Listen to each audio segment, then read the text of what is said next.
به نام خداوند بخشنده مهربان، با عرض سلام و درود خدمت بینندگان محترم و همچنین خدمت شما استاد عزیز و در ادامه جمع‌آوری سوال‌ها که مربوط بود به موضوعات مختلف، امروز یک قسمتی از اون سوال‌ها مربوط می‌شود به فعالیت آینده مخالفین و روند مبارزه. من می‌خواستم این سوال‌ها رو مطرح کنم و برای بینندگان یک کم روشنی بیاندازیم. پیش از همه بیشتری بینندگان این سوال رو مطرح میکنند که وظیفه و برنامه مخالفین در خارج بوده چیست؟ تنها انتقاد از حکومت رحمان یا داشتن برنامه و طرح مشخص برای تغییر و اصلاح و تغییر حکومت؟ به نام خداوند بخشنده و مهربان. البته انتقاد کمبودی‌ها و آشکار کردن مشکلات و پیشنهاد کردن راه حل ها جزئی از وظایف مخالفین هست در همه دنیا و پوزیسیون تاجیک هم استثنا نیست. اما طبیعی است که اگر انتقاد طولانی باشد و بدون پیشنهاد کردن یگان برنامه و راه حل، دیگر مردم هم سوالی منطقی خواهند گذاشت که تنقید تا کی و آیا شما در برابر این همه مشکلات یگان راه حل دارید یا نه. و پیمان ملی تاجیکستان که حالا 3 سال شد در صحنه هست، در برابر انتقاد از مشکلات راه حل های زیادی هم پیشنهاد کرد و کرده ایستاده است و من پیشترم در صحبت ها گفتم که در آینده نزدیک یک دیدگاه کامل و یک برنامه پوره را برای آینده تاجیکستان ما پیشنهاد خواهیم کرد و برای ما اصلا اهمیت ندارد که این برنامه را حکومت جمهوری تاجیکستان از حالا شروع میکند عملی کردن یا بعدا خودمان میایم اون را عملی میکنیم، چون برنامه باید طوری باشد که نوابسته از اون که کی آن را عملی میکند باید چند ویژگی داشته باشد. یکی اینکه قابل عمل باشد و مطابق با امکانات و شرایط کشور باشد و دوم اینکه آن برای گروه یا برای حزب خاص آماده نشده باشد. این طور نباشد که من یک برنامه آماده میکنم تنها خودم که به سر قدرت آمدم بعد اون را عملی خواهم کرد. نه، برنامه باید شکلی باشد که هر کسی که میخواهد از اون استفاده برد و قابل استفاده هم باشد. و شما خودتون میدونید که در چندین حالت ها ما برنامه های مشخص، راهکارهای مشخص پیشنهاد کردیم. برای مثال وقتی که کرونا ویروس شروع شد در تاجیکستان، از اولین گروه ها یا حتی از اولین شاید افراد ما بودیم که در برابر آن که اقدامات و عملهای حکومت را سخت تنقید کردیم و واقعا هم جای تنقید بود، به خصوص رفتارهای شخصی خود پرزیدنت تاجیکستان که با اون برگزار کردن نوروز و نادیده گرفتن این همه خطرها جان صدها هزار آدم را در خطر گذاشت و واقعا هم ملت تاجیک از این قربانی زیاد دید. شما خود شاهد بودید که بعداً چقدر مردم تلف یافتند و حتی مجبور شدند که گورستان ها را سلفن پیچ کنند و مردم نتوانستند حتی جنازه درست بخوانند و خش و تبارشون. این همه در نتیجه اون سهلنگاری و بی اهمیتی پرزیدنت بود. ما اینها را همه تنقید کردیم و نباید به تأثیر بودند. شما بلافاصله دیدید که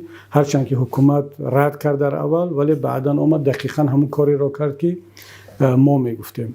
و در پهلوی این انتقادها ما یک پاکت از پیشنهادهای 10 گانه را هم پیشنهاد کردیم که آنها همش عملی شونده بودند و در اساس پیشنهادهای مردم و تجربه جهانی بود.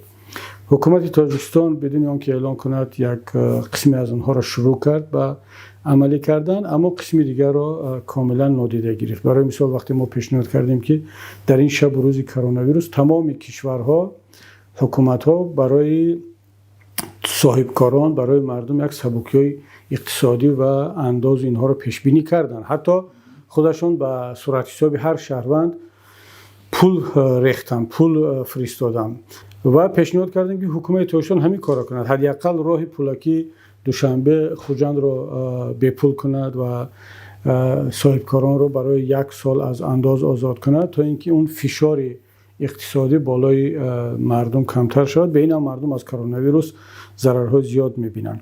ولی حکومت این قسمت پیشنهاد ما را عملی نکرد و این معنی رو دارد که ما در پهلوی تنقید باز پیشنهاد مشخص هم داریم. و اما بیشتر مردم این رو یک عکس العمل و یک وضعیت خاص میدونن، نه برنامه مشخصی از پیش برنامه ریزی شدن. بله درست است، چون هیچ کس پیش بینی نمیکرد که کرونا ویروس می آید و من پیشترم گفتم که پیمان ملی برنامه مکمل خود را آماده کرده شده است برای دورنمای تاجیکستان و در اون دیگر اون مربوط به اون است که آیا در تاجیکستان به زودی کرونا ویروس دیگر میاد، مشکلات دیگر میاد. نه، این دورنمای تاجیکستان است و آن حتما نشر خواهد شد. اما یک حزب یا یک حرکت پویا باید و حتی حکومت هم باید همیشه آماده باشد که در کشور میتواند هر لحظه حالتهای استثنایی با وجود بیاد و نه تنها برنامه آماده بلکه از لحاظ انفراساختاری باید که آمادگی داشته باشد تا اینکه به این گونه حالتها واکنش کند. شما برای مثال ببینید وقتی که یک حادثه ناخوش در خراسان، ناحیه خراسان با وجود آمد، اصلا اون در حجم یک کشور چندان حادثه بزرگ نبود. مثلا در بعضی کشورهای دیگر حادثه‌ای میشود که صدها مراتب قوی تر. برای مثال استرالیا وقتی که آتش سوخت یعنی میلیون ها گکتار جنگل را سوزاند و صدها هزار خانه انسان ها تلف شدند. یا در برزیل یا در جاهای دیگر زمین جنبی می شود و با حجم خیلی بزرگ. اما در تاجیکستان در یک دهه وقتی که زیر لای ماند، خانه ها ویران شد، حکومت تاجیکستان کاملا ناکارآمدی خود را به نمایش گذاشت و نشان داد که آماده این گونه حالت ها و این گونه روزها نیست و تنها وقتی که مخالفین فشار آوردند و خودی مردم به خیابان ریخت، حکومت تاجیکستان وارد عمل شد و واکنش نشان داد. من فکر میکنم که حتی واکنش عمل کردنی اپوزیسیون هم در بسیاری حالت ها حکومت را مجبور میکند که بیاد وارد میدان شود و کار را انجام دهد. برای مثال مردم وارو خیلی روزهای آخر پیام مینتداری میفرستند از آن که تا وقتی که اپوزیسیا، رسانه‌های اپوزیسیا قضیه واروخ رو نبرداشت، اصلا حکومت مرکزی حتی حکومت شهر اصفهان فراموش کرده بودن این مردم را و بعداً خودشون نوشتن که بعد این نوشته ها و گفته های شما اونها آمدن پیش مردم، چندین کارها را انجام دادن و تلاش کردن که خود را به مردم نزدیک نشان بدن و من فکر میکنم که این کاری خیلی خوب است و حداقل ما باید کاری کنیم، حکومت را مجبور کنیم که به ملت، به مردم نزدیکتر باشد. استراتژی اصلی پیمان ملی چی است؟ مثلا آیا میخواهید اول به قدرت برسد پیمان ملی بعد اصلاحات رو انجام دهد یا اینکه از حالا مثلا در برنامه آینده شما مثلا اصلاحات شروع می شود یا اینکه ما اصلاحات داخلی خودمون رو باید از حالا شروع کنیم؟ یعنی پیمان ملی اصلاحات در حکومت است. بله متوجه شدم. یعنی ما وقتی که خود رو اصلاح میکنیم، آماده میکنیم برای مرحله بعدی، یک برنامه کامل اصلاحاتی رو باید در دست داشته باشیم و امکان ندارد که شما یک برنامه اصلاحاتی رو قبل از آن که اون مکانیزم ها و امکانات دولتی در اختیارتان قرار بگیرد شروع کنید. چگونه من میتوانم یک برنامه اصلاحاتی رو در تاجیکستان عملی کنم وقتی که هیچ مکانیزمی برای اجرایش آن نیست؟ بعضی از دوستان تنها برای انتقاد و برای سنگ زدن میگن شما اپوزیسیا در تاجیکستان چیکار کردید؟ حالا حکومت رو تنقید میکنید، خودتون چیکار کردید؟ این یک سوال بسیار عوامانه ولی خیلی معروف هست و اون طرف فکر نمیکند که اصلا یک اپوزیسیا چیکار کرده میتواند یا یک انسان عادی چیکار کرده میتواند وقتی او صلاحیت ندارد، بودجه ندارد.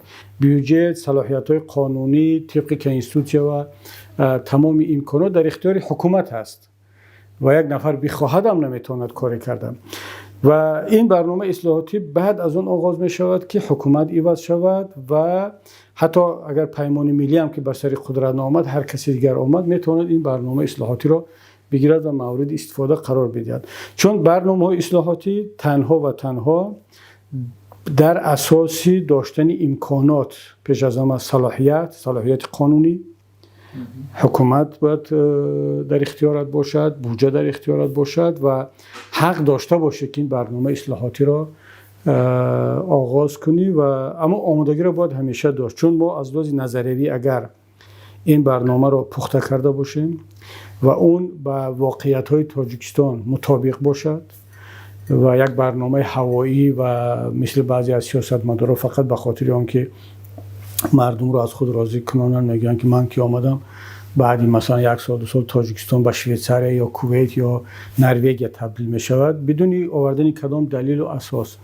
این گونه وعده دادن به مردم به ملت کاری درستی نیست، بلکه ما باید یک برنامه واقع بینانه را با تاکتیک قدم به قدم باید که معرفی کنیم. برای همین من در صحبت‌های قبلی گفتم و همیشه تکرار میکنم که حکومت بعدی باید در 100 روز اول یک گزارش پیشنهاد کند، در 6 ماه گزارش دیوم در 6 ماه، گزارش سوم در 1 سال، و تا اینکه ملت خودش در جریان روند این اصلاحات باشد و هر کجایی که در هر مرحله اگر مشاهده شد که نه این روند اصلاحات به سمت غلط رفته ایستاده است، باید هم حکومت جدید و هم مردم این قدرت رو داشته باشند که در همونجا متوقف کنند و سمت اصلاحات را وابسته به شرایط تغییر بدهند.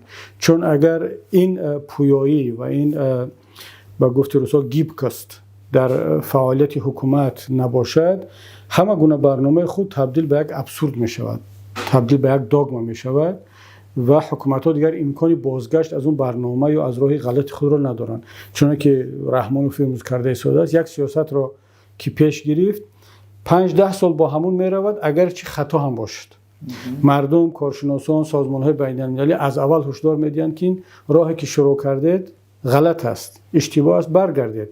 اما اونا قدرت برگشتن و اصلاح کردن خود را ندارن. خب خیلی از کشورها چنین عمل میکنن، مثلا با راه دموکراسی سر قدرت میان، با برنامه‌های خوب با مردم پیشنهاد میکنن، دعوا میکنن یا ادعا میکنن که مثلا کشور رو به این گونه اداره خواهند کرد با همه با چیزا. ولی چی ضمانتی وجود دارد که شما مثلا میتوانید این برنامه را عملی کنید بهتر از حکومت و آینده مثل همین حکومت عمل نمیکنید؟ ما هیچ کس یگان ضمانت 100% داده نمیتواند، اما باید مکانیزم های نظارت از بالای حکومت همیشه وجود داشته باشد و ضمانت و کفالت را خود ملت باید بدهد. اصلا ببینید مثلا چه ضمانت یا کفالت وجود داشت در امریکا که ترامپ نتوانست، اگرچه میخواست نتوانست امریکا را به سمت دیگر برد، تبدیل به یک کشوری مثلا زورگو در سطح جهان و بالای همه فشار بیارد، نتوانست. برای چی؟ برای اینکه در داخل امریکا در سیستم حاکمیت توازن قدرت طرز راه اندازی شده است که یک پرزیدنت اگر خطا کرد، اشتباه رفت، دیگر شاخه‌های قدرت رو اصلاح کرده توانند. در تاجیکستان این امکانیت نیست، در امریکا این امکانیت بود، بعد 4 سال اصلاح کردن وضعیت را. حالا معلوم نیست که بایدن به کدام سمت میبرد. اگر که بایدن هم همون اشتباه را کرد، دیگر شاخه‌های قدرت مثل سود، پارلمان، جامعه شهروندی، رسانه ها تاثیر میرسانند. امریکا تجربه چندین ساله دموکراسی رو دارد، ولی در کشور ما تو حال خب ما قرقیزستان رو بگیریم. حالا چرا ما همیشه میگیم که امریکا و اروپا 200 سال باز دموکراسی ساخته ایستادن؟ این یک بهانه است. قرقیزستان همسایه ما وقتی دید که اتنبایف به بیراه میرود، ایوازش کرد. وقتی که دید که این جیان بیکوف هم دست به کارهای زد که برای مردم قابل قبول نبود، انتخابات را تقلب کرد، از نگاه برخی از مردم او را هم برکنار کردند. یعنی ما نباید فقط امریکا و اروپا و دیگر کشورها را مثال بیاریم، در کشورهای نزدیک ما هم مثالهای خوب کم نیستند و بنابر همین این وابسته به اون مکانیزمی هست که در داخل کشور در سیستم حاکمیت شکل میگیرد و به هیچ کس اجازت نمیدهد که با این با استفاده از قدرت با ملت بازی کند. و کفالت و ضمانت این فکر میکنم تنها در اون نظام شکل گیرنده حاکمیت است و در خود مردم. شما درست این برنامه رو پیشنهاد میکنید، ولی بیشتر انتقادها باز این است که شما از دور ایستاده چون این برنامه‌ها رو پیشنهاد میکنید و تاثیر در جامعه تاجیکستان گذاشته نمیتوانید در عمل. حالا شما برای تاثیر رساندن به سیاست کشور در تاجیکستان از فاصله دور چی برنامه‌ای دارید؟ بجز رسانه مثلا دیگر چی برنامه‌هایی میتونید؟ حالا بجز رسانه ما فعالیت‌های دیپلماتی و سیاسی داریم، این چنین حقوق بشری. اما قوی ترین وسیله تاثیر رساندن در حیات داخلی کشور از دور هم باشد این رسانه هست و اینترنت، شبکه‌های اجتماعی اینا خیلی تاثیر میرسونند و علاقه تاثیر خود را رساندن. من پیشتر مثال آوردم که حکومت تاجیکستان تا اگر اپوزیسیون تنقید نکند اونها وارد عمل نمیشن، به ملت نزدیک نمیشن. البته اول میان ما را سیاه میکنن، تنقید میکنن و خیلی هم سنگ میزنن، ولی بعدا حتما اون کاری را که ما گفتیم انجام میدهند. شما ببینید وقتی که درباره کلاب گپ میزنن، چند پیش که از ایشان ابسطور درباره منطقه کلاب گپ زد چند روز پیش که مردم کلاب را آگاه کرد که دیگر فریب نخورن و واقعا هم احساس میشد که مردم کلاب دیگر اون مردم پیشینه نیست. شما دیدید که حکومت چیکار هایی کرد؟ آمدن تمام اون تلاش کردن که مردم کلاب را از نو به خودشون نزدیک کنن و من فکر میکنم که این بیانگر تأثیری سخنی اپوزیسیون از خارج هست که حکومت رو مجبور میکند واکنش نشان دهد و در سمت حقوق بین المللی، حقوق بشر کارهای زیادی کرده میشد. امروز تاجیکستان دیگر تقریبا خود رحمانوف و بسیاری از وزیران در روی خط کشورهای وارد شدند که در اون حقوق بشر پامال میشود، سرکوبگر هستند، فسادکار هستند و شما فکر نکنید که این به تأثیر هست و حتما تأثیر خود را میرساند و یک اپوزیسیون در دوری از وطن 3-4 هزار کیلومتر دور از این بیشتر کار کردن نمیتواند. یعنی حالا اگر کسی انتظاری آن را داشته باشد که رهبریت اپوزیسیون بیاد در داخل کشور فعالیت کند اون وقت حرف اونها قبول هست، این یک خیال خام هست و ما تجربه تلخ داریم که بعضی افراد مثل زید سعیدوف و دیگران برگشتن به تاجیکستان، اونا هم به همین حرفا گوش کردن. وقتی اونها رو تنقید کردن که شما چرا در خارج اصلاح تنقید میکنید، اگر مرد هستی بیا بیگناهی خودت رو در داخل کشور اثبات کن. زید مردانه برگشت، چرا اثبات کرده توانست؟ نوالنی مردانه برگشت، چرا اثبات کرده توانست؟ در یک نظام دیکتاتوری امکان ندارد که شما جوانمردی و بیگناهی خود را اثبات کرده بتوانید. بهتر است که در خارج بمان تا اون وقتی که شرایط فراهم می شود و وقتی که شرایط فراهم شد حتما هیچ کس در بیرون فعالیت کردنی نیست و همه برمیگردن.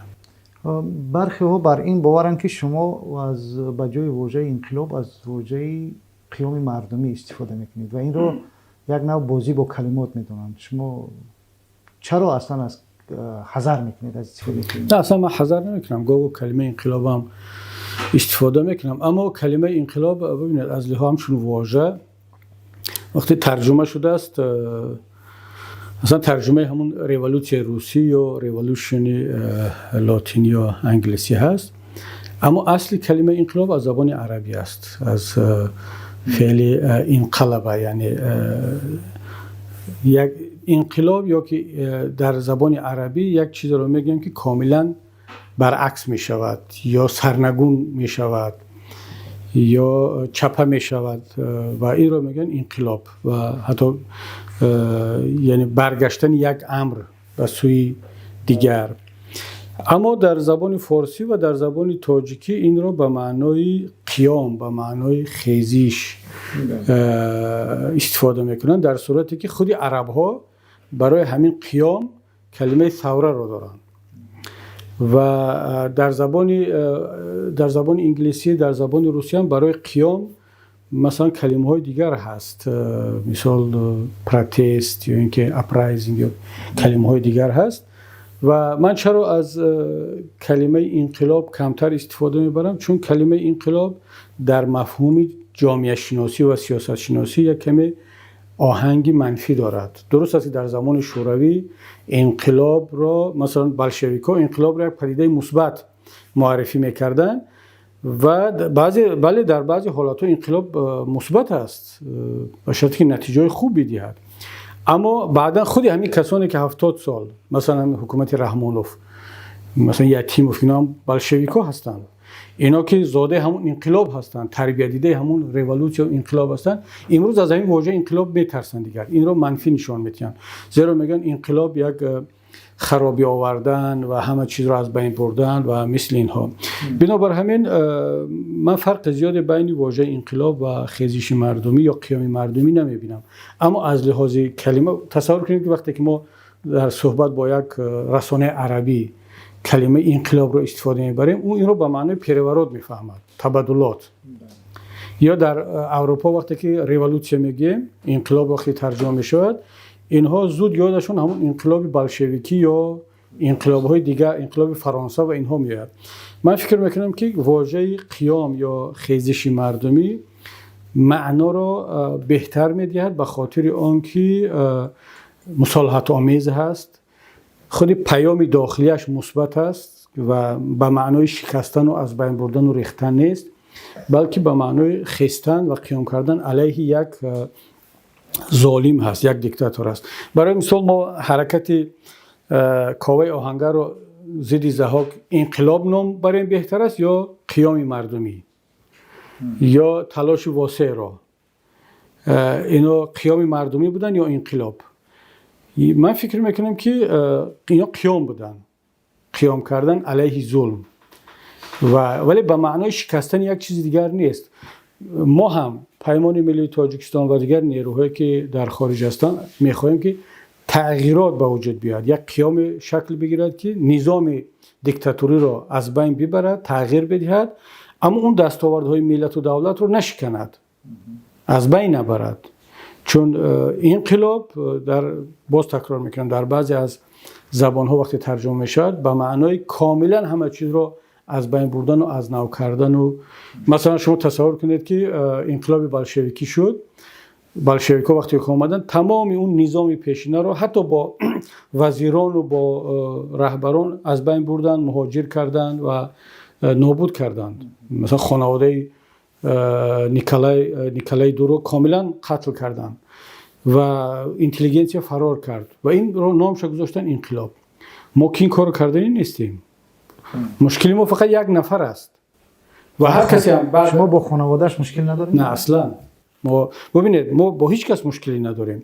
حالا از خانواده یک نفر بیاد در جای رحمان یا از خانواده هم نه یک نفر دیگر از بیرون بیاد دقیقاً همین کارهای رحمان رو ادامه بده، ما با اون مشکلی خواهیم داشت.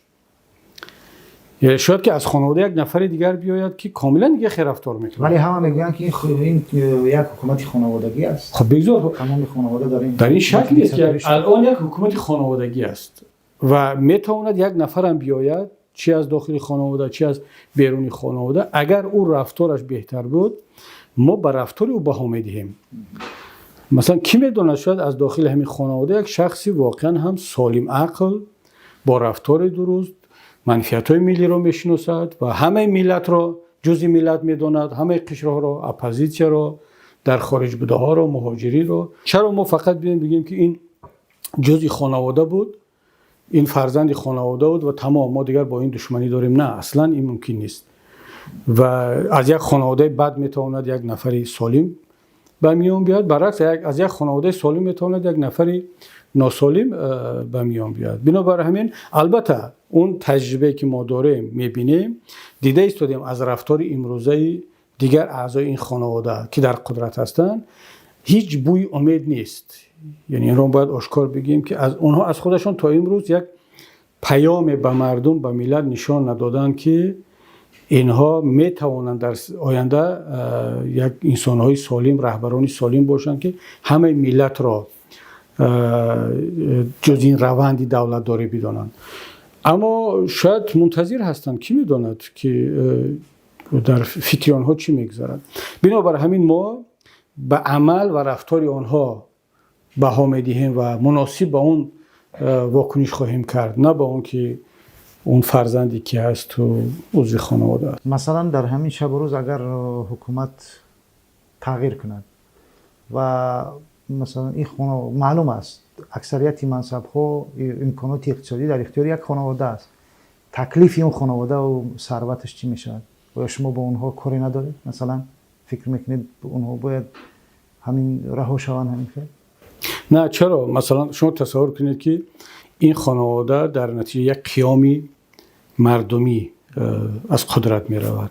یعنی شما فکر میکنید که دیگه ملت اینها را رها خواهد کرد و اجازت میدهد که اینها دیگر هم مالهای دزدیده و پولهای دزدیده و همه جنایت هایی که صادر کردن اینها دیگر بخشیده بشود؟ اصلا امکان ندارد و ملت به هیچ کس اجازت نمیدهد که این کار را بکند، چون بالاخره بعد میگن برای چی باید این پولها برگردانده شود به بودجه دولت و مردم از اون استفاده کنند.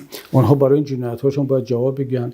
اما اگر در یک روند طبیعی با گفتگو با مردم، با ملت و عاقلانه اگر اینها رفتار کنند، من فکر میکنم که اینا شانس دارن، مثل که بعضی دیکتاتورهای دیگر کردن، حالا هم جان و سلامتی خود را حفظ کنن، آزادی خود را حفظ کنن و قسمی از مالکیت را هم میتوانند حفظ کنند و این وابسته به رفتار آنها است که چگونه رفتار میکنند. چون ما از تاریخ دیکتاتورها داریم که از نیکولای چاوشسکو دیکتاتور رومانیا شروع کرده که مردم وقتی قیام کرد دیگر بعد یک روز دو روز رو پراندن نابود کردن و خودی هم مردم قیام کرده تا معمر قذافی و باز نمونه های دیگر داریم مثل بن علی در تونس یا پیناچه در چیلی و خب قذافی هم که نامبر کردیم به چی شکل رفت و یعنی چندین نمونه های هست که مردم ملت با دیکتاتورهاشون چگونه رفتار کردن و این برمیگردد بازم به خودی رفتار اون دیکتاتور، تا چه حد عاقلانه رفتار میکنن، تا چه حد رفتارشون در این روند با مردم چگونه هست. دیگر توپ در میدان خودی خانواده رحمانوف است که اونها چگونه این وضعیت رو تحلیل میکنن. حالا ما و شما صحبت کرده شدیم درباره تقدیر خانواده رحمانوف که بعد از قیام مردمی، بعد از آمدن حکومتی جدید چی میشد. مطمئن باش که اونها در این مسئله از ما و شما بیشتر فکر کرده شدن، چون اونها احساس کرده شدن که روز به روز اون حرارت اعتراضی مردم بالاتر رفته ایستاده است. حالا طبیعتا اونها تلاش میکنن مثل همه دیکتاتورها تا روز آخر خود را قوی نشان بدهند، ما میزنیم، میکشیم، نابود میکنیم و با این لحظه صحبت میکنند اینا خائن هستند، اینا وطن فروش هستند. اما این به نفعشون نیست و اونا خودشون در داخل میدونن که البته اون قسمی سالم عقلش میدونن که این روش به ضرر خودشون انجام میشود. بنابر همین ملت کار خودش رو انجام خواهد داد وابسته به رفتار آنها. این دیگر به آنها وابسته است که چگونه از این وضعیت بیرون میرن. خب حکومت کوشش میکند که نشان دهد شما نیروی نظامی دارید. در چند مرحله اخیر همیشه این اتهام وارد بود که بعضی از گویا در افغانستان در کجا مثلا این مطرح میکنن که نیروی نظامی دارید. آیا پیمان ملی یا که حزب نهضت اسلامی تاجیکستان در گذشته تا امروز مثلا در فکر گزینه نظامی بود یا هست؟ یا این رو یک روشی مشروع میداند برای خودش؟ اگر پیمان ملی تاجیکستان یا حزب نهضت اسلامی تاجیکستان بخش نظامی می داشت این رو اعلان میکرد. اصلا چه جای پنهان کردن است؟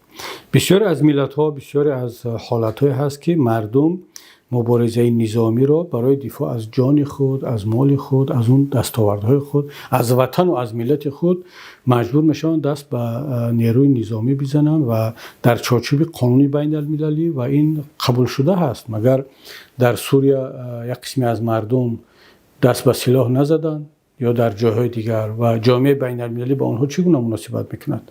یا خود همین اینات وقتی که سلاح داشته ما در سالهای مقاومت جامعه جهانی با ما چگونه مناسبت میکرد؟ یعنی این رو قبول داشتن وقتی که یک حکومت با تانک و توپ و با سلاح با همه امکاناتش میاد ملت رو میکشد، زندانی میکند، از بین میبرد، ملت چیکار باید کند؟ یعنی باید بشیند همیشه در دستش گل بگیرد و در مقابل تانک و توپ با گل پیشواز برود که کشته شود. البته در بعضی جاها این رو هم بگم که گرفتن یک گل در مقابل کلاشنیکوف این تأثیر خیلی زیاد هم رسانده است. این نوعی مبارزه هم هست. ملت خودش انتخاب میکند که در کدام مرحله مبارزه کدام نوع مقاومت و مبارزه برای نجات جان خود را انتخاب کند.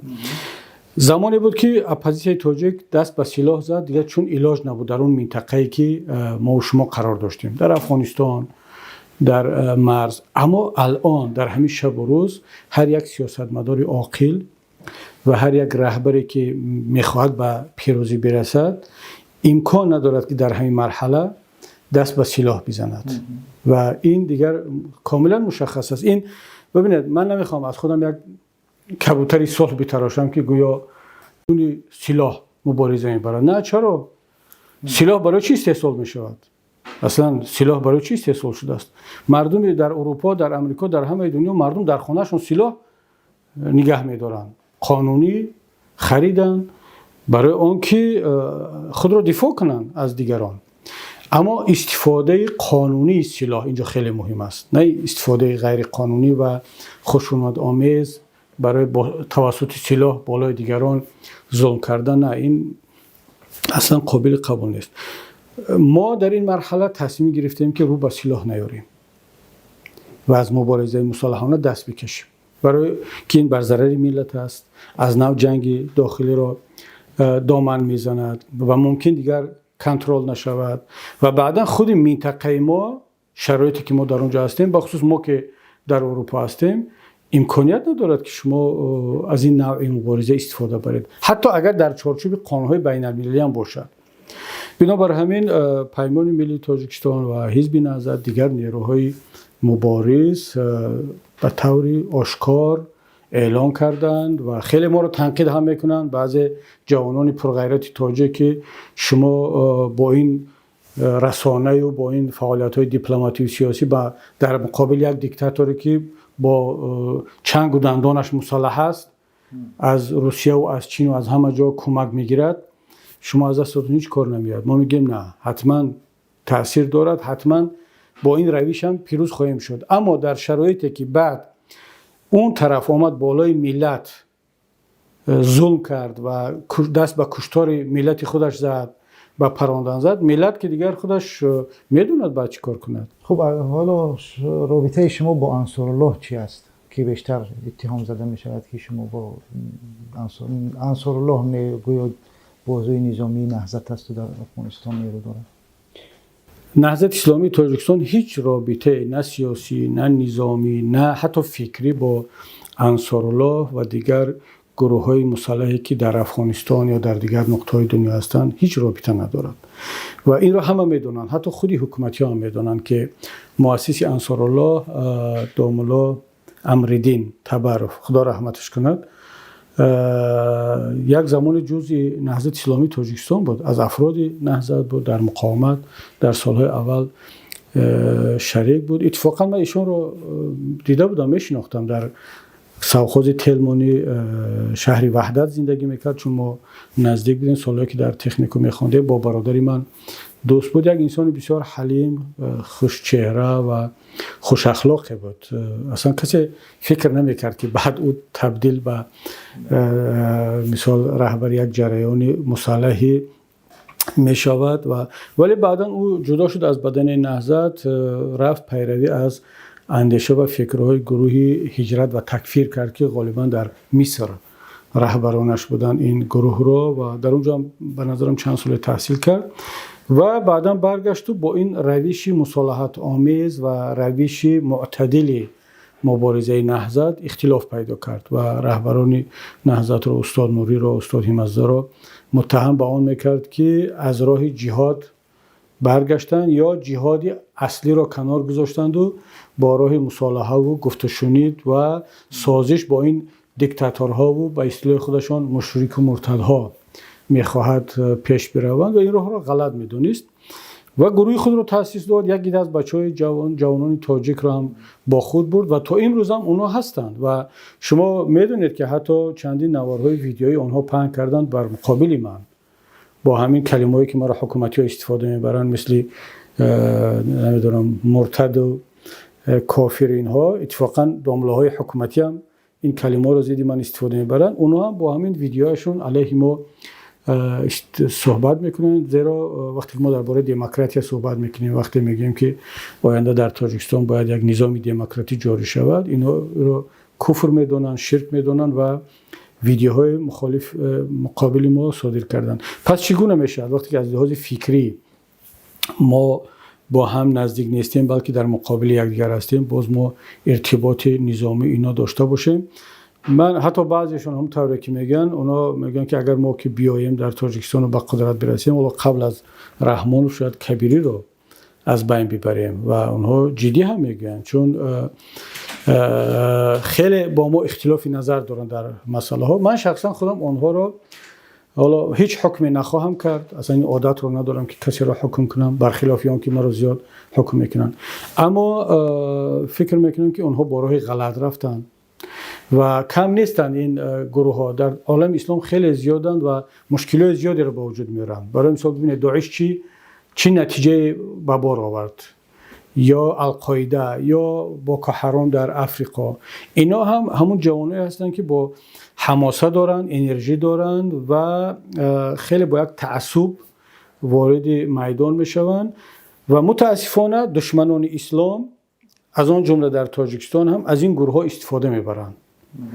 از این گروه ها ضد اسلام، ضد نیروهای معتدل و همیشه جامعه را از اینها میترسونند که ببینید اگر اینها اسلامی ها سر قدرت آمدن، من همین انصارالله هست و داعش هست و سربوری هست و کشتن و آویختن هست. خب اگر شما با این حساب گفتید که وضعیت در تاجیکستان احتمال دارد تغییر کند و من قضیه مبارزه مسلحانه را هم انکار نکردید برای مردم، مشروع میدونید، در حالتی یک تغییرات وضع این نیروها هم وارد تاجیکستان شدند و یک حالت نابسامان به وجود آمد. دقیقاً همین حالتی هست که ما چرا گزینه نظامی را کاملا رد کردیم. چرا گزینه نظامی در حالت امکان دارد که شما تمام وضعیت را تحت کنترل دارید و استفاده سلاح غیر مشروع یا بر ضد اهالی در حالتهای غیر قانونی استفاده نمی شود.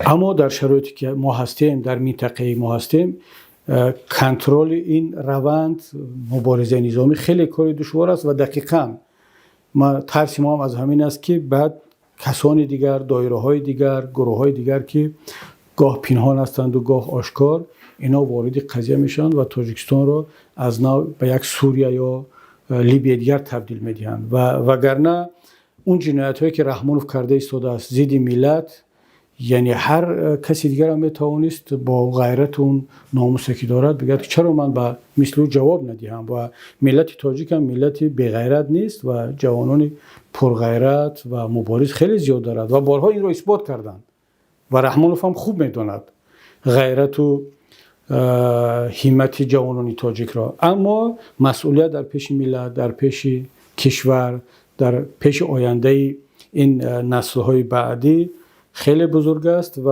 ما به این خلاصه آمدیم که گزینه نظامی اگر چه مشروع هم باشد و قانونی هم باشد، برای آینده مبارزه، برای آینده ملت گزینه خوبی نیست. و باز تکرار میکنم، من این را تنها در قالب قانون‌های بین المللی مشروع میدانم، چون ملت‌ها وقتی که به یک جای میرسن که دیگر در مقابل خشونت نمیتونن از خود دفاع کنن، طول تاریخ مجبور شدن که برای دفاع از جان خود، از مال خود، از ناموس خود با هر وسیله‌ای که امکان دارد از خود دفاع کنند و این رو هم قانون‌های دینی اجازت می‌دهد، هم قانون‌های بین‌المللی اجازت می‌دهد و هم فرهنگ و تاریخ ملت ما اجازت می‌دهد.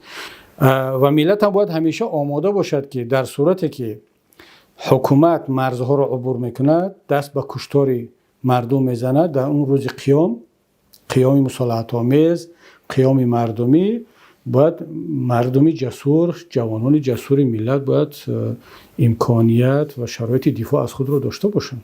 استاد در سال 92 هم وقتی که ناآرامی‌ها شروع شد، مردم و خصوص نیروهای آزادیخواه هرگز به فکر مبارزه مسلحانه نبودند، ولی مجبور به این سمت کشیده شدند و وضع به این سمت رفت و باز در این بین همه تقصیر افتاد گردن حزب نهضت اسلامی تاجیکستان که به اصطلاح ناآرام کننده کشور معرفی شد.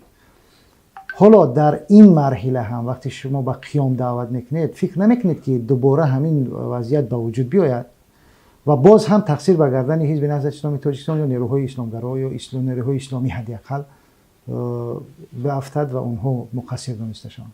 ببینید میگویند پیروزها یا غالبان را محکوم نمیکنند. победители не судят.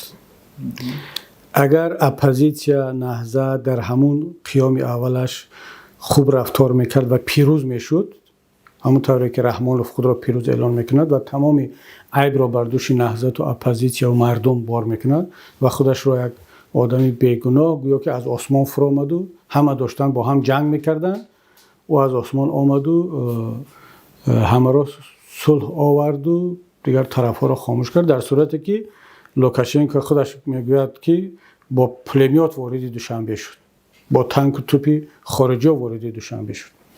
اما چون حکومت را گرفت، رسانه ها را گرفت، تاریخ را عوض کرده شده است و دیگران را گناهکار میکند و اگر طرف دیگر پیروز میشد، قهرمان اون طرف بود، رحمانلوف جنایتکار بود و همه این پول را رحمانلوف از خارجی ها گرفت، سلاح را رحمانلوف از ارتش و استخبارات و اگنتور خارجی ها گرفت و با قدرت اینها سری منصب نشست. تمام نشانه های خیانت و وطن فروشی در رفتار او هست و اما وضعیت که تغییر کرد همین است. شما فرق نداره، ببینید وقتی که شما در چارچوب قانون و معیارهای بین المللی سری قدرت آمده، دیگر مردم هم نتیجه کار شما رو میبینن و مردم با هم میتونن که شما از این به سری قدرت آمدن چگونه استفاده برده ایستاده، به نفع کی. ولی اگر که باز شکست خوردیم، اگر که باز نتوانستیم، باز نام ما تروریست است، باز اکستریمیست است، باز خیانتکار است، باز همون است. اما وقتی که شما با یک کاری بزرگ دست میزنید، دیگر یک مقدار ریسک رو هم باید تحمل کنید. ما اگر تمام این روند رو 100% از نقطه ا تا ی فکر کنیم و بگیم که در این روند ما اصلا باید کاری نکنیم که یک کس ما را تروریست بگیرد، یک کس ما را اکستریمیست بگیرد، یک کس دیگر ما را وطن فروش بگیرد، بعد من میگم که برادر سیاست را رها کن، برو یک جا بخگالتر شو، یک جا نمیدونم کتابخانه دار شو، یک جا اکتیار شو یا سراینده شو. و سیاست چی کار داری خدا؟ اما وقتی که وارد سیاست شدی، دیگر در این بازی دشوار و سنگین همه چی هست. و نیلسون ماندلا 26 سال در زندان بود، تروریست بود، خائن بود. پرونده نیلسون ماندلا رو بگیرید قرائت کنید، در تلویزیون تاجیکستان مونید. یعنی همین روز یک نهضتی، یک گروه 24، یک عضو پیمان یا یک نفر دیگر، دقیقاً پروندهش هم پرونده نیلسون ماندلا است. پرونده زید و محمد روزی و بزرگمهر و محمد علی و سید عمر، اینا همش پرونده نیلسون ماندلا است. خائن، جنایتکار، مسلح. نیلسون ماندلا بعداً مجبور شد که گروه مسلح تشکیل کنه ضد حکومت و به همین خاطر زندانی شد.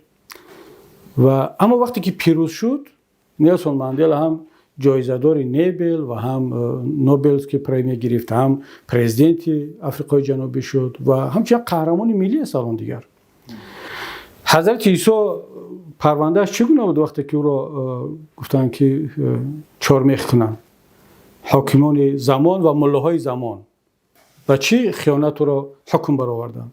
خائن، تروریست، ضد دولت و فتنه‌گر.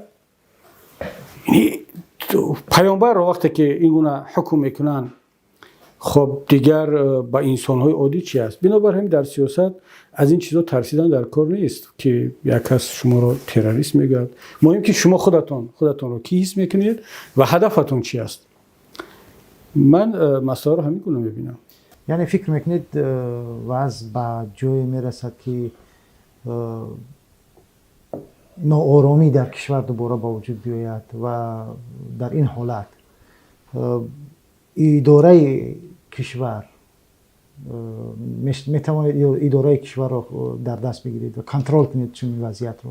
بله، وظیفه یک حزب سیاسی، یک نیروی رهبری کننده در آن است که در حالتهای بحرانی بتواند وضعیت را کنترل کنند. برای این مکانیزم‌های لازمی داشته باشد، برای این اون قدرت و توانمندی و افراد لازمی را داشته باشد.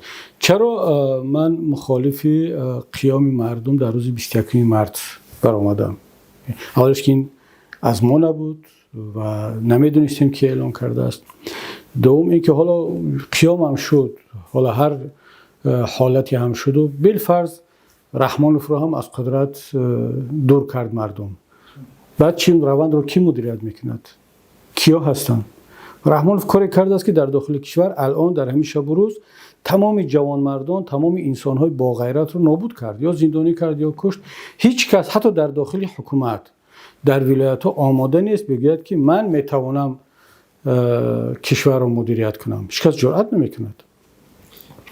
ما ببینید این نکته خیلی مهم است. یعنی الان وقتی که روندی گفتگو با داخل با الیت آغاز شده است، مردم خودشون پیام میفرستند. ما هم شروع کردیم برای کانتاکت و تماس گرفتن با دایره هایی که میتوانند در این مرحله گذریش این حالت رو تحت کنترل بگیرن و کم نیستن این گونه افراد.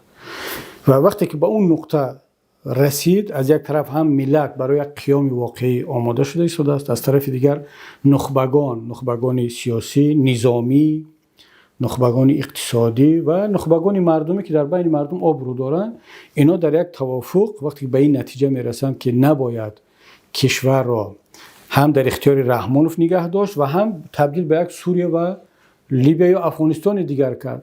اون مرحله رو میتوان گفت مرحله اجماع ملت یا کنسنسوسی ملی که دیگر باید دست به یک اقدام زد. این رو نمیشد با یگان تبلیغ نشان داد. این رو من پیش برایتان بگم که این حساب و کتاب متمتیکی نیست. این رو باید حس کرد، این رو باید پیش بینی کرد، حس کرد و در اون نقطه لازمی باید که حرکت کرد. آیا فکر میکنید با اون شرایطی که امروز در کشور حاکم است، مثلا جامعه ما تقریبا با دو جبهه سیاه و سفید جدا شده است و همه یکدیگر رو یا با ما یا علیه ما میبینن؟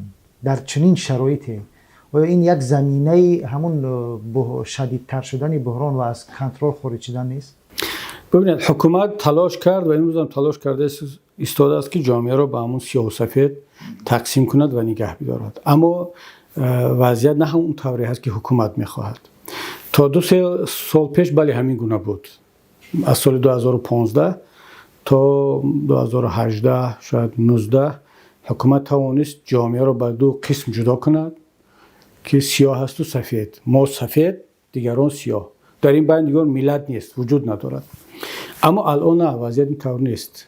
مردم آهسته آهسته اونهایی که رنگ‌های گوناگون دارند در بین سیاه و سفید قرار گرفتن، اینها شروع کردن به دعوا کردن، خود را به صحنه کشیدن که دیگر ما هم هستیم و اینا نباید برن به یکی از جبهه‌ها پیوست شوند. میتونن البته بیان در کنار رحمانوف قرار بگیرن، در پهلوی اپوزیسیون باشن، اما اینا امکان دارن که باز یک جبهه سوم، یک گروه سوم رو تشکیل بدن. من فکر میکنم که این رنگ‌های گوناگون از سیاه و سفید قوی‌تر و بیشتر هستند. از لحاظ توانمندی، از لحاظ افراد هم اینا بیشتر هستند. کسانی که هنوز خاموشن، بی‌طرفن. اما اون چیزی که با آنها نمیرسد یک مقدار غیرت و جسارت و شجاعت که بیان از خود درک بدین. و همونه که الان صحنه سیاسی و کشور رو از یک طرف حکومت، از طرف دیگر اپوزیسیا غصب کرده گرفتن، مناپولیا کردن، این به معنای قدرت این دو طرف نیست، به معنای خاموشی و بی‌عملی اون اکثریت هست که تا حال خاموش هستند و معلوم نیست که منتظری چی هستند. ولی آهسته آهسته این روند آغاز شده است و من فکر میکنم که حرف نهایی رو در آخر همینا خواهند زد. ولی حالا ببینیم وضعیت چی میشه، چون همین است که من الان مردم رو به قیام دعوت کردنی نیستم و این برنامه رو هم نداریم، وقت هم تعیین نمیکنیم. باید این شرایط رو آماده کرد و هنوز کاری بسیاری در پیش است. نقش زیاییان رو در کجا میبینید در این روند؟ یا مثلا در بعد از صلح ما یک تقریبا اگر همین خیال ببینیم زیاییان رفتن در کنار حکومت قرار گرفتن به خاطری نه به خاطر اینکه حکومت رو قبول داشتن، به خاطر اینکه ما رو قبول نداشتن یا نهضت رو قبول نداشتن. تقریبا به همین شکل حکومت توانست آنها رو در کنار خود جلب کند. در شرایط فعلی نقش زیاییان در کجاست؟ آیا اونها باز هم بعد از این قدر مثلا دیکتاتور شدن و ظلم بیشتری حکومت باز هم در کنار حکومت خواهند ماند، یا اینکه موقع در کنار مخالفین، یا اینکه یک موقع سیوم رو خواهند گرفت؟ وقتی که زیاییان میگیم باید اول فکر کنیم که منظورمون از زیاییان کی هست. اگر همون یک قشری تحصیل کرده دانشمند هست که حالا او رو زیایی گفته نمیشود، یک نفر میتواند خیلی تحصیل کرده باشد، با سواد باشد، اما اون روشنفکر نیست. و وقت زیایی کسی را میگن که از او یک کس برکت میگیرد، از نور او. زیا خودش معنای نور را دارد. او از خود نور میپوشد و به دیگران تاثیر میرساند، دیگران را گرم میکند، روشنایی میدهد. اما یک نفری که معلومات زیاد را جمع کرده است، خوانده است و سواد زیاد دارد و دیگر خودش به خودش همون خیلی هست و از بین میرود، اون رو نمیشه زیایی گفت. ما یک قشر زیایی داشتیم که در شرایط شوروی شکل گرفته بود، تربیت شده بود، او از بین رفت. حالا با امر یا که به هر دلیل از بین رفت که نماینده های آخرینش باقی مونده است در تاجیکستان. در این 30 سال حکومت رحمانوف نتوانست یک قشر ملی زیاییان را تربیت کند و به وجود بیارد. کسانی را با وجود آورد که همون طوری که گفتی سیاه و سفید میبینن جامعه را. ولی زیایی فکر نکنم از طرف حکومت شکل میگیره. نه ببینید، نه به هیچ وجه حکومت ها زیایی نمیسازن. حکومت ها محیط میسازن، شرایط را با وجود میارن که اون حالا زیایی شکل میگیرد، روحانی شکل میگیرد، صنف کارگر شکل میگیرد، صنف میانه صاحب کار شکل میگیرد. اینا هم از نیاز به محیط دارن. شما نمیتونید در یک بیابانی که آب نیست، سایه نیست و باد هوای مناسب نیست در اونجا باغ پرورش کنید. بغیر از خار دیگر و سوسمار دیگر در اونجا هیچ چیز شکل نمیگیرد. و جامعه بشری هم مثل همین است. شما حکومت ها فضا را با وجود میارن و این خودی نابغه ها، این قشرات دیگر شکل میگیرن. شما فکر میکنید که رودکی یا فردوسی یا سینا یا خیام اینها در جای خشک خالی با وجود آمدن؟ نه، یک محیط بود، محیط علمی و فرهنگی که در اون دیگر انسان پرورش مییابد، شکل میگیرد و این وظیفه حکومت ها هست. خب ببینید حالا نتیجه کار 30 ساله رحمانوف چی شد در سمت فرهنگ، معارف؟ نتیجهش دیگر همین طلبکوفا با وجود آمدند و اون بعضی کسانی که در رسانه ها و در شبکه ها ملت رو به زردشتی و به مسلمان و به عربگرا و آریاگرا تقسیم کرده ایستادند و یک عده از افراد دیگر که دانش دارن ولی خاموشن. یعنی مجبور میکنن که یک آدمی دانشمند یا بیاید تبلیغگر حکومت باشد یا که لقب خائن و وطنفروش بر پیشانی او چسبانده شد. حتی من خوندم بعضی مقاله ها را که میگویند که جنگ اطلاعاتی است، باید یک آدمی تحصیل کرده حتما در این جنگ شرکت کند. اگر نیستی در پهلوی حکومت پس تو در پهلوی دشمن هستی. خب در این محیط دیگر شما درباره کدام زیایی همچون قشر صحبت میکنید؟ بنابراین من دیگر بارها هم گفتم که دیگر با دو قشر همچون قشر تکیه نخواهم کرد. باور ندارم. یکی به قشر روحانیت که همچون قشر سالم از بین رفت و به قشر زیایی. اما اینم ناگفته نماند که روحانیان سالم همچون فرد، زیاییان سالم همچون فرد باقی موندن و اینا هستند و اینا خواهند بود. یکی از وظیفه‌های حکومت ملی بعدم این است که محیط رو با وجود بیارد که در اون در 10-15 سال آینده یک نسل زیایی روشنفکر شکل بگیرد که او دیگر نه با حکومت است نه ضد حکومت، ولی او با ملت است. این نکته خیلی مهم است. یک زیایی نباید ضد حکومت باشد و نباید با حکومت باشد. او باید واقعا زیایی باشد، روشنگر جامعه باشد، ملت باشد. کمبودی اپوزیسیون را بگوید، کمبودی حکومت را بگوید، در جای لازم است اپوزیسیون را کمک کند، در جای لازم است حکومت را کمک کند. من بارها امام اعظم رحمت الله علیه رو مثال آوردم و مثال خواهد آوردم که واقعا یک نمونه بسیار روشن یک زیایی هست، زیایی ملی و یک زیایی روحانی یا دینی که در جای بود که او آمد مکتب فقه را شکل داد، اصلا نظام حقوقی اسلام را در یک چارچوبه منطقی در آورد و در این برای حکومت هم کمک کرد. و خود حکومت زمان خلیفه ها از روی نظام فقهی امام ابو حنیفه بعد دولتداری کردن، جامعه را مدیریت کردن، مثل قانون اونو دیگر استفاده میکردن و این کمک به حکومت بود، همکاری با حکومت ها بود. اما از طرف دیگر آمد در جاهای با اپوزیسیون موقع گیری میکرد و نرفت در ساختاری دولتی کار کند. او را دعوت کردن که بیا قاضی شو، مفتی شو، ولی رد کرد. گفت که نه، در اون جایی که من اگر برم از شما اطاعت کنم بر ضد امر خدا و رسول و ضد منفعت‌های ملی، من خودم را نمیبخشم. زندانیش کردن، زهرش دادن، ولی قبول نکرد. این نمونه یک زیایی است، یک روشنفکر است. حالا فرق نداره او دینی هست غیر دینی هست. ما باید این گونه افراد را چه در بخش روحانیت چه در بخش زیایی تربیت کنیم، یعنی محیط تربیت کند که دیگر نه در خدمت اپوزیسیا باشد نه در خدمت حکومت باشد و نه مقابل اپوزیسیا باشد نه مقابل حکومت، موقع ثابت داشته باشد و مثل یک ترازو هر دو طرف رو بالانس رعایت کند که از مرز نگذرند. خب حالا بعضی از مردم چنین انتقاد میکنن که حکومت چگونه یکی باشد اپوزیسیا هم همون گونه است و بخصوص در امروز مخالفین رو متهم به آن میکنن که عیناً همون عملهایی رو انجام میدهد که حکومت انجام میدهد تقریبا در مبارزه. مثلا اتهاماتی که اونها میزنند اینها میزنند، انتقادها تقریبا.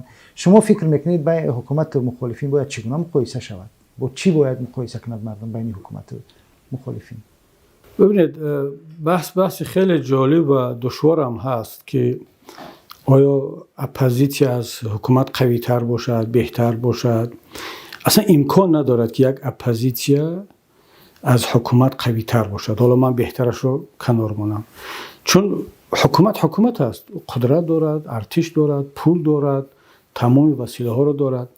اما در یک نظام دموکراتی مردم تصمیم میگیرن اون قدرت و حاکمیت رو از یک حزب میگیرن، در نتیجه انتخابات با رأی خودشون به یک حزب دیگر میدن و خب تبدیل میشود این قدرت اپوزیسیا به قدرت و قدرت دیروزه تبدیل میشود به اپوزیسیا.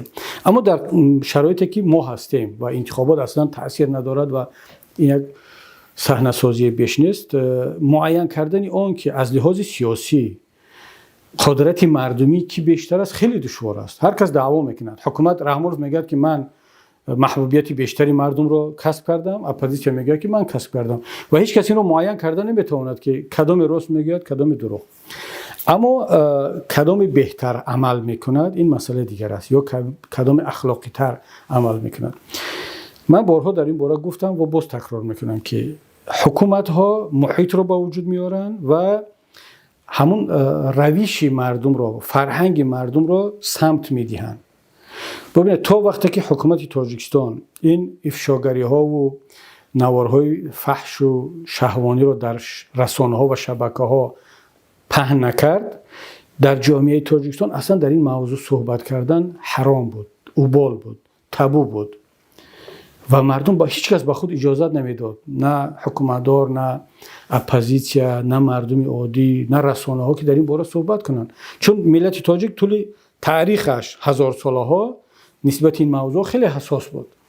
اما رحمانوف آمد این تابو رو شکست، این اوبال و ثواب و حرام رو شکست و یک فرهنگ نو رو در جامعه راه اندازی کرد. فرهنگ ببندوباری، فرهنگ زورگویی، تهمت، دروغ و فاش کردن هر چی که در زندگی شخصی مردم هست، چه خوب و چه بد. یک قسمی از اپوزیسیا آمدن خودداری کردند، یعنی گفتن که این کار حرام است برای همه، کاری ناصواب است برای همه، چه حکومت چه اپوزیسیا نباید به این نزدیک شد. یک انسان شریف دست به این کار نمیزند. اما یک گروه دیگر، خب اونا هم جزء همین جامعه هستند، در اپوزیسیا هستند، اما در رفتارشون از حکومتداران هیچ فرق نمیکنن. اینا اومدن گفتن نه، چرا اون طرف حق داشته است، میتوانسته است و ما باید نکنیم، ما هم باید با عملی به مثل جواب بگیم و شروع کردن به نشر کردن نوارها و فحش و فجور و رسیدن به جزئیات خانوادگی و حتی تهمت و تحقیر هم هست. من یک قسمی از اونه که همونطوری که حکومت تهمت و تحقیر میکند، یک قسمی که از طرف مخالفین حکومت میشود، من اینها را تحقیر شخصیت میدونم، تهمت میدونم، خلاف شریعت میدونم و بارها گفتم. اما متاسفانه اپوزیسیا نیست که هم از یک نفر گوش کنند و اون کنابکه تلویزیون و یوتیوب و فیسبوک طرف اپوزیسیا در دست رهبری اپوزیسیا نیست. در صورتی که رحمانوف میتواند با یک امر و سپارشش دلخواه رئیس تلویزیون، رئیس امنیت و وزیر داخله را بگید این کار را نکنید. تلویزیون این فیلم بی‌شرفی و تاجیک فیلم در اختیار کی است؟ در اختیار رحمانوف است. وقتی این تهمت و تحقیر را نسبت محمد اقبال صدرالدین یا نسبت دیگران کردن که واقعا یک شرمندگی خود حکومت بود، خب این در اختیار رحمانوف است. اما وقتی یک اپوزیسیا میاد این کارو میکند، اپوزیسیا متحد نیست. بعد حتی کسانی هم که در داخل نهضت و پیمان هستند، من اون مکانیزمی همه رو مجبور کردن ندارم. یکی در فرانسه است، یکی در آلمان است، یکی در میگد که میبخشید شما رهبری اپوزیسیید ولی شما حاکم من نیستید. من میتونم حرف تو فردا در انتخابات داخل حزب یک کسی دیگر رو من رای میتیم و میتونن این کارو کنن، حقم دارن. اما در شرایط رحمان این نیست. منظورم این است که مقایسه کردن اون که حکومت این کارو میکنه، اپوزیسیا هم کرده ایستاده است، این کار خیلی بد است. اما باید ایران قبول کنیم که گناهکاری اساسی در اینجا حکومت است. این فرهنگ رو آنها راه اندازی کردن. بازم خدا را شکر که بخش سالمی اپوزیسیا هنوز هم حرف شنوی میکند، هنوز هم پایبند اون معیارهای اخلاقی شریعتی و ملی هست و دست به این کارها نمیزنند. وگرنه اونقدر نوار هست، مطمئن باش بابا جان، خودت هم میدونی، یعنی اونقدر نوارها و اونقدر عکسها و معلوماتی که از جزئیات خانوادگی منصبداران تاجیکستان هست، از این قدر کارهایشان، ولی ما میگیم خب این چیه؟ یعنی خب رحمانوف جنایتکار است، یتیموف این کارو کرده است، زنی وای، خب دختری وای، کلینی وای چه گناه دارد؟ یا همون نفری که حالا از کجا میداند که این کارها چگونه ثبت می شود؟ بنابراین شکستن شخصیت، بی‌آبرو کردن شخصیت نه در شریعت جایز است، نه در قانونهای جاری جایز است و اینجا مقایسه کردن به نظر من یک مقدار بین حکومت اپوزیسیا جایی نیست.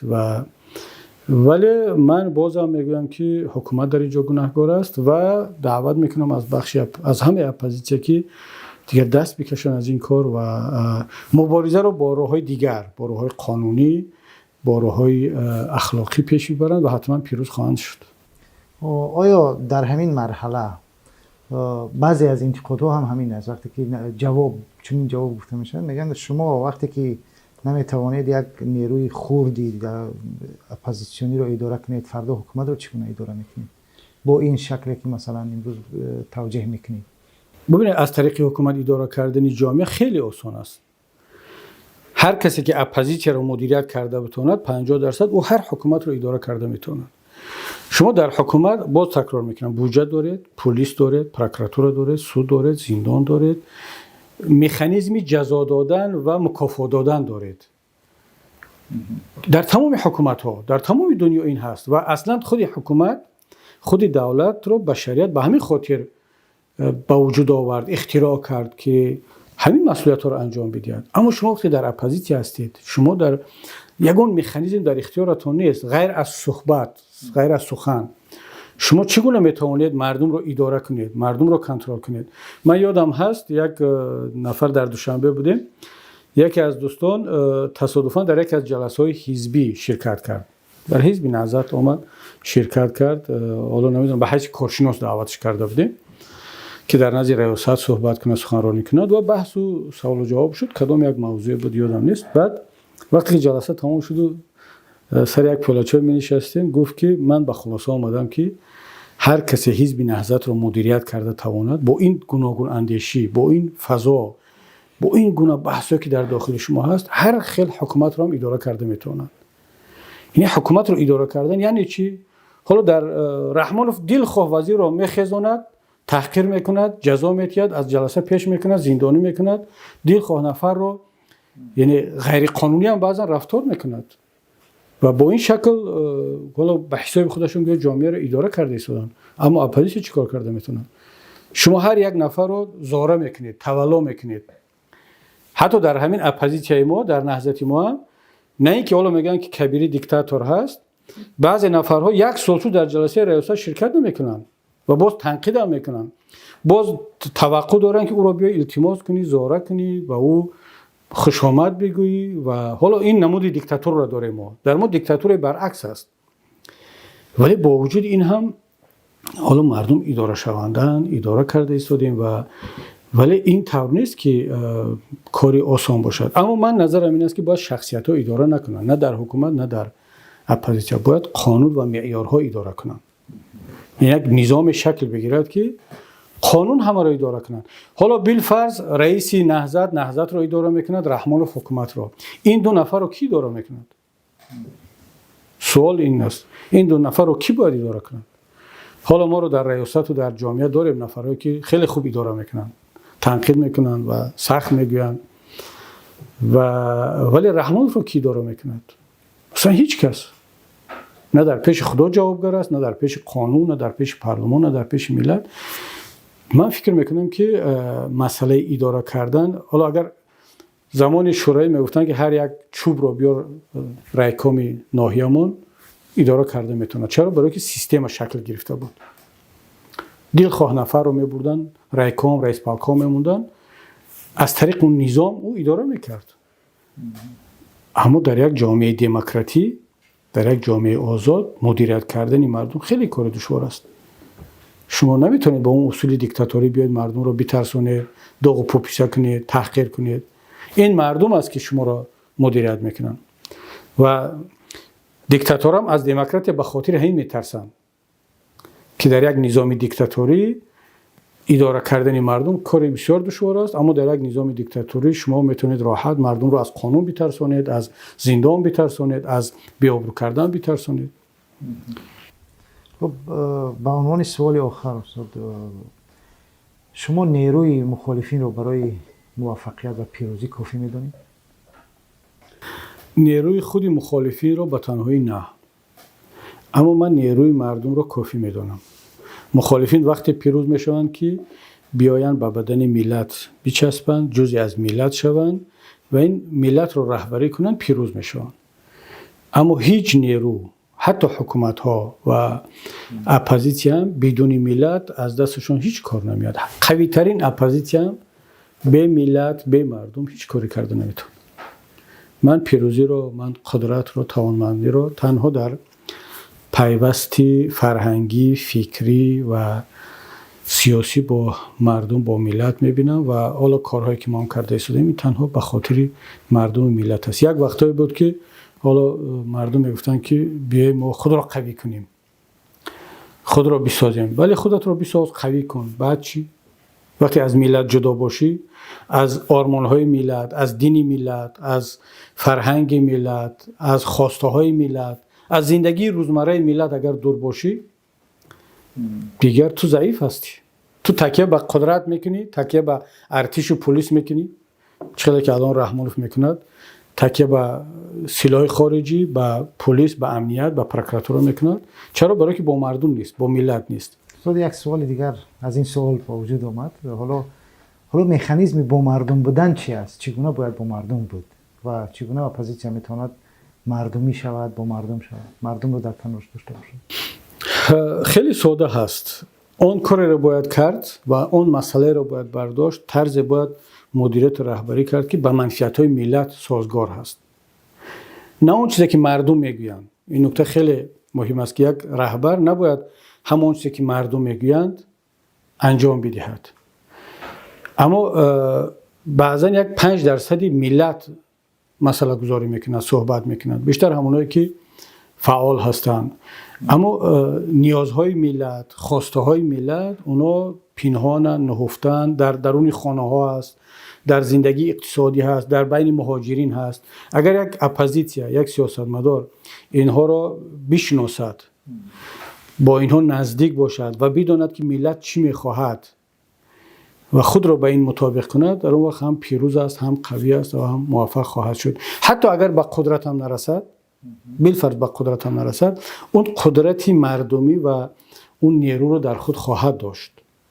اما اگر شما این رو نداشته باشید، شما بگذار 10 رسانه داشته باشید، ارتش داشته باشید، پول زیاد داشته باشید، معنی ندارد که شما قدرت دارید، شما با مردم هستید. من اصل قدرت و توانمندی و نیرو در این میبینم که با ملت نزدیک بود. تشکر میکنم استاد. سلامت باشید. سلامت باشید. برنامه بعد باز خداوند نگهبان باشید.